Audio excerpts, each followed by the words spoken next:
Today, we are tackling something huge: performance anxiety. We're going to build a step-by-step playbook to help you master your own mind and finally tame that feeling for good. So here's how we're going to break it down. Think of it as a two-part plan. First, we'll get into the immediate, in-the-moment tools you need to calm your body down when anxiety hits. And then, we'll get into the long game, a real strategy to permanently rewire your brain for confidence. All right, first things first. Before we can fix anything, we've got to understand the problem, right? Why on earth does our mind seem to turn against us right when we need it the most? You know exactly what I'm talking about, don't you? That feeling when your heart starts hammering against your ribs, your palms get all sweaty, and your brain just goes into a total spiral, right before a huge presentation, or a job interview, or any situation where the stakes feel high. It's like an ambush from the inside. Well, it turns out that feeling isn't random. According to expert Sneha Desai, we all have this built-in self-sabotage system. It's a pretty shocking idea, but yeah, our mind, if we just let it run wild, can literally become our own worst enemy. And here's the crazy part. This whole system runs on autopilot. It completely mistakes the psychological stress of a performance for a real, physical, life-or-death threat. As breathing expert Lucas Rockwood puts it, your body starts breathing like a car is about to plow into you, when all you're really doing is standing in front of a microphone. It's a total mismatch. Okay, so that's the problem. It sounds pretty bleak, right? An enemy inside your own head running on autopilot? But what if I told you there's a manual override, a switch that you can flip to take back control? So your nervous system basically has two modes, kind of like two gears. You've got your sympathetic state, that's fight or flight. It's your gas pedal, triggered by fear and excitement. And then you've got your parasympathetic state, the rest and digest mode. That's your brake, activated by feeling calm and relaxed. Now here is the absolute game changer. Get this, breathing is the control lever for your entire nervous system. Think about it. It's the one automatic body function, like your heartbeat, that you can consciously take over. And by doing that, you can literally manually shift your body out of that high alert panic mode into a state of calm. Okay, so we have this powerful lever. How do we actually pull it? Let's get super practical here. I'm going to show you two incredibly simple but powerful breathing techniques you can use the second you feel that anxiety starting to bubble up. First step is something Lucas Rockwood calls water breathing. And I love that name because it's your go-to for finding balance. It's not about forcing yourself up or down. It's about finding that middle ground, that equilibrium. And it could not be simpler. Seriously, all you do is inhale through your nose for a count of 4, and then exhale through your nose for a count of 4. That's it, equal parts. The goal is just to create balance. Do that for about 10 rounds, and you'll slow your whole system down to about half its normal speed.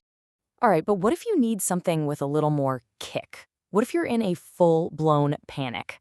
That's when you bring out whiskey breathing. This one is designed to slam on the brakes hard and force that rest and digest system to kick in. The secret sauce here is all in the exhale. You still inhale for 4 seconds, but you stretch that exhale out for a slow 8-second count. Doubling the exhale literally sends a direct message to your brain and your heart saying, hey, chill out, we're safe. It forces your body to calm down. So that's your emergency toolkit.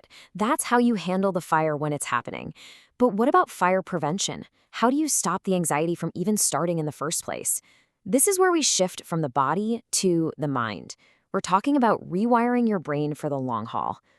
According to Sneha Desai, our minds are basically running on really, really old software.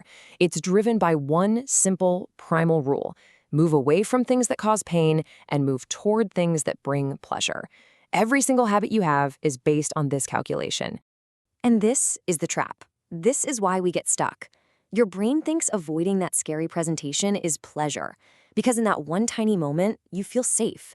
It's a short-term win, but it completely ignores the massive long-term pain of missed promotions, lost opportunities, and just feeling bad about yourself.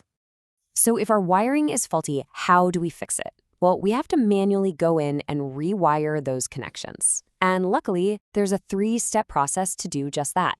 And listen, this is really important. This is not about just trying harder or using willpower. That stuff burns out. This is a system, a systematic way to train your mind so that it finally starts working with you, not against you. Step 1 is decision. This is where you get brutally honest. You grab a piece of paper and you list out every single painful thing your anxiety is costing you. Give it a price tag. Then on the other side, you list every amazing thing you'll gain when you overcome it.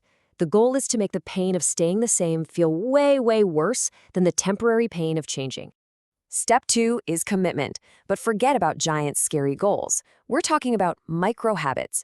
The idea is to get a tiny, tiny win that makes your brain go, hey, I did that. That felt good.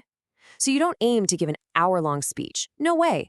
You just aim to speak up for 15 seconds in one meeting this week. Consistency is everything. And finally, after you string enough of those little wins together, something amazing happens. You reach step 3, the identity shift. It's not something you force. It just happens. The new behavior becomes part of who you are. You're not trying to be confident anymore. You just start to believe, I am a confident speaker. And the best way to lock it in for good? Help someone else who's struggling with the same thing. All right, let's bring it all home. Let's put this entire playbook together. The body stuff, the mind stuff. How does it all work as one system? So here it is, your complete playbook. It's a two-pronged attack, right? On one hand, you have your tactical tools, water and whiskey breathing, to win the battle in the moment. And on the other, you have your strategic 3-step framework to actually win the war for good and build that confidence that lasts. And that leaves us with one final, pretty powerful question to think about. It is so easy to just live on autopilot, isn't it? To just react. But you now have the tools to grab the steering wheel. So ask yourself, seriously, what could your life look like? How much could it improve if you stopped just reacting and started intentionally taking control? Don't miss the next content on Stable Mind YouTube channel.